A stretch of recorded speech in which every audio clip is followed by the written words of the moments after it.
vocês acharam da atitude de cada um e se vocês acham que realmente valeria, né, ou merecem que seja denunciado pelo TJD. Eu acho que o tribunal não tem que se meter nisso, isso aí fica no campo. Acho que o que poderia é o Bandeirinha ser advertido pela comissão de arbitragem por não ter prestado atenção. Ele está bem posicionado, poderia ter visto e alertado o árbitro da partida. O VAR não pode se meter nesse tipo de coisa, porque é só para cartão vermelho, lance de amarelo, o VAR não pode interferir. E é óbvio que a atitude do Andrés, embora seja uma coisa comum no futebol, as coisas mudam, certas coisas que eram toleradas no passado não são mais, né? E isso não é legal. Não sei se ele faria isso se estivesse jogando pelo Manchester United, pelo Fulham, pelo Lazio, né? Jogando na Itália ou na Inglaterra. Será que ele faria isso, especialmente na Premier League? Não sei. Mas isso acontece muito. Na Europa também já tem isso aí, não é uma exclusividade brasileira. Só que não cabe mais, né? Realmente não cabe mais. Agora, eu não acho que o tribunal tem que se meter nisso, não. Acabou. Se o árbitro não viu, o árbitro não tinha nem tanta culpa, estava cercado ali, mas o Bandeira poderia ter visto. O Bandeira está aqui na marca, na linha de fundo, na posição que eles ficam quando vai ser cobrado um pênalti. Ele viu. Se não viu, não prestou atenção. O que o jogador está fazendo ali no meio ali? E eu acho que é isso. Nada além disso. Agora, a arbitragem acho que deveria ser questionada. Viu? Pode voltar lá, vê lá a posição do Bandeirinha. Puder voltar um pouquinho o vídeo e parar. No começo do vídeo, o Bandeirinha está bem posicionado ali. Vai aparecer já já. No plano mais aberto, um pouco antes disso aí. Ele está ali, ó. Ali, olha o Bandeirinha. Por que ele não viu? Visão limpa para ele. Ele poderia ter alertado o Rafael Claus. E aí ele levaria um cartão amarelo, que é o que cabe para esse tipo de situação. Agora, acho também que os jogadores do Corinthians foram de uma ingenuidade que não cabe, gente. O belga foi mais malandro que os maloqueiros, né? Foi o que aconteceu. Não dá para você permitir isso. Gente, isso é básico no futebol. Ter um pênalti, alguém do time que vai bater o pênalti se planta na marca do pênalti e toma conta dela. Fica tomando conta. Para quê? Para que ninguém faça esse tipo de coisa. Isso existe no futebol. Isso não é uma novidade. Está sendo tratado como se fosse uma inovação. Não é. Isso acontece muito. Talvez tenha sido muito assintoso. O Andrés ficou muito tempo ali, até porque ninguém o incomodou. Não teve um para chegar e falar, sai daí, cara, tá fazendo o que aqui? E alertar o Depay. Falou, Memphis, ó, o cara esburacou aqui, onde você vai botar a bola, onde você vai apoiar seu pé, cuidado aí.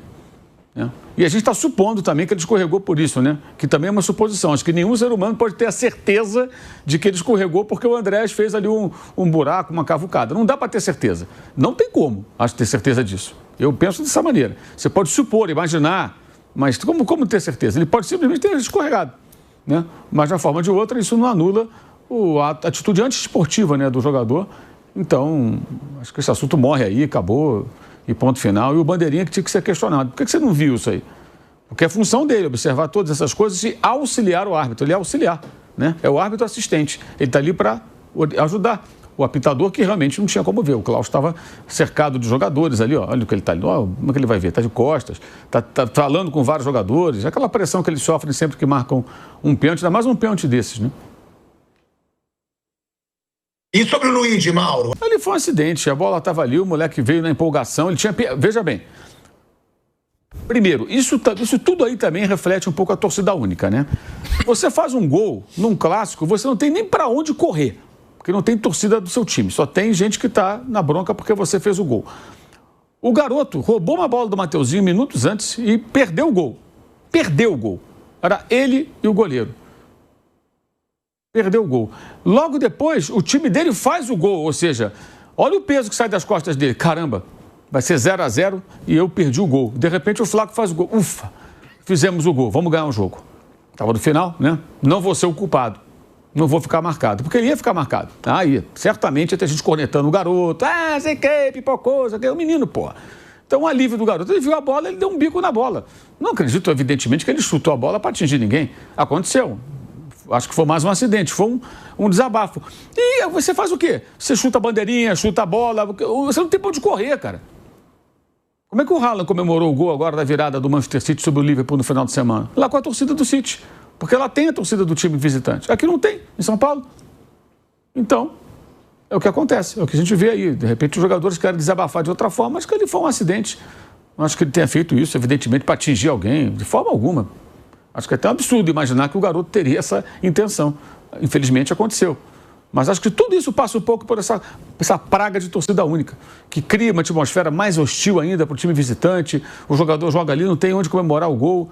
Vamos lembrar o Cueva. O Cueva fez um gol nesse mesmo estádio, quando era do São Paulo. Ele sempre comemorava o gol, pondo as mãos aqui assim, ó, atrás das duas orelhas. Ele fez um gol pelo São Paulo, comemorou assim, tomou cartão porque o juiz entendeu que ele estava provocando a torcida do Corinthians. Tivesse a torcida do São Paulo, ele correria provavelmente para o torcedor de São Paulino e a comemoração seria entendida como algo normal. Mas como ele correu para a torcida do Corinthians, o árbitro entendeu que ele, sei lá, queria provocar, grita aí. Não foi, ele sempre faz isso. Deve fazer até hoje, ele está jogando lá no Peru, né? Ele estava num time pequeno, o time apareceu. Ele estava no Peru. Uma festa danada para a recepção dele e tal. Aí...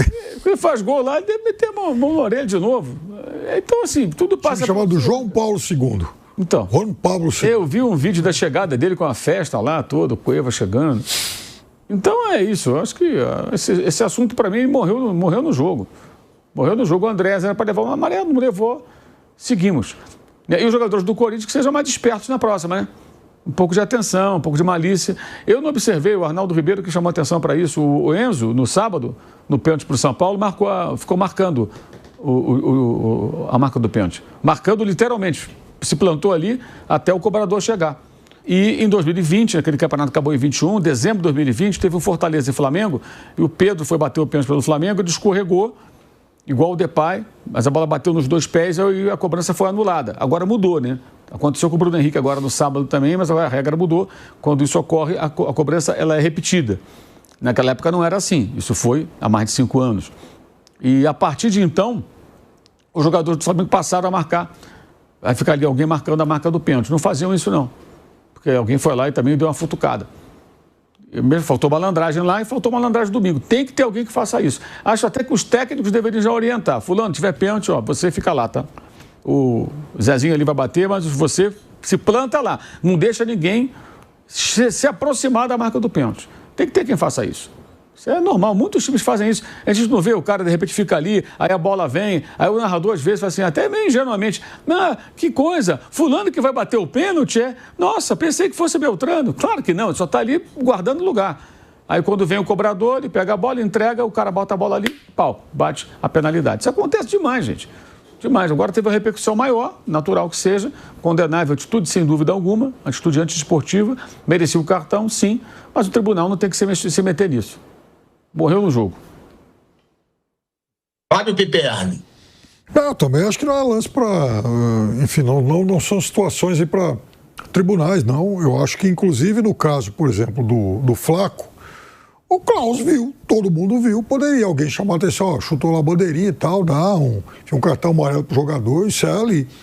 Então, são questionamentos que devem ser feitos, inclusive, para quem comandou o jogo, para árbitro, bandeirinha. Agora, no caso do Luigi, eu acho que é pior, porque é claramente uma situação de desabafo de um jogador que ele é muito criticado e às vezes com exageros, né?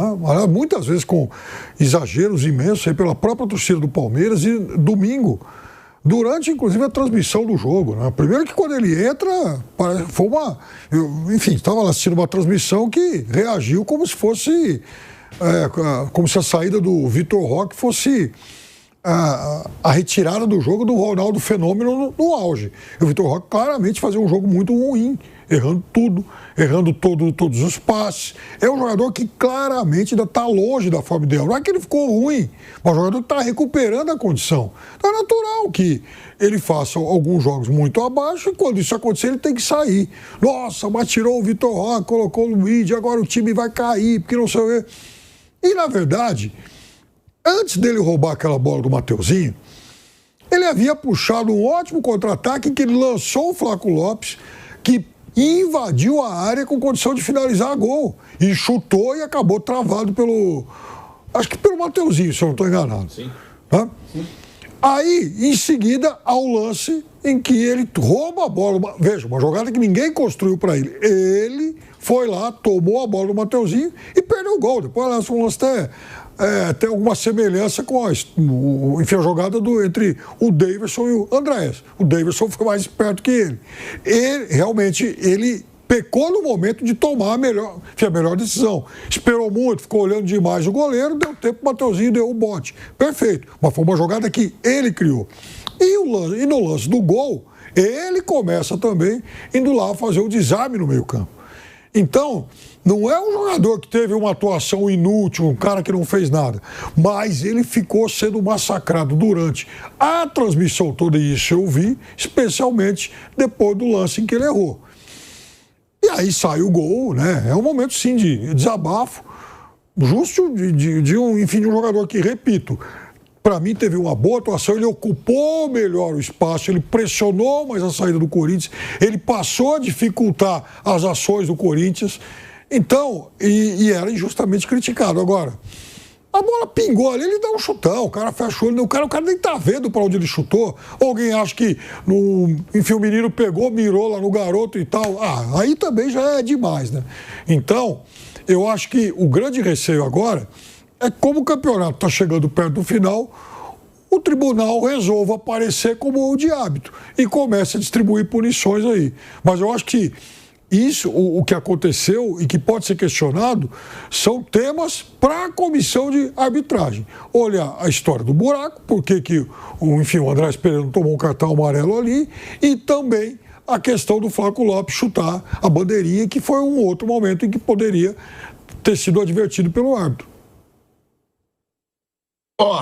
O Mauro estava falando, né, de ter algum jogador ali, e o Depay deu uma entrevista para Romário TV ontem, onde ele fala sobre isso, né? Ele fala que deveria ter tido um jogador do Corinthians ali para evitar aquela situação, e ele dá a entender que ele perdeu o pênalti por causa daquilo mesmo, que ele escorrega bem no lugar onde acontece. O Depay falou aí, tinham muitas coisas acontecendo ali.